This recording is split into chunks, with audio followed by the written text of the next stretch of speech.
కాళహస్తీశ్వర దర్శనం చెయ్యలేకపోవడం ఎంత దారుణమైన విషయం కింద పరిగణింపబడుతుంది. అందున ఆయన పశ్చిమాభిముఖంగా ఉంటాడు.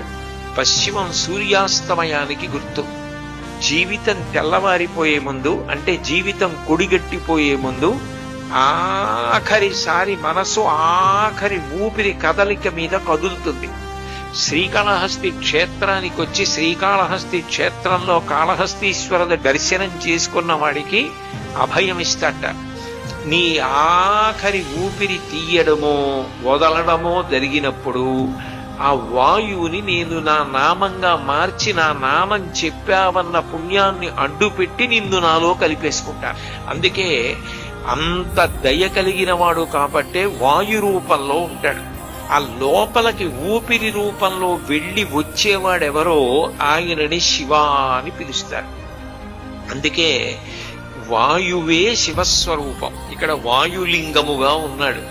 అంటే నిజానికి మీ అందరి లోపలికి వెళ్ళి బయటికి వచ్చి మీ శరీర పరిపాలన చేస్తున్న వాడను నేనే అని చెప్పడానికి ఆయన వాయులింగముగా ఉన్నాడు.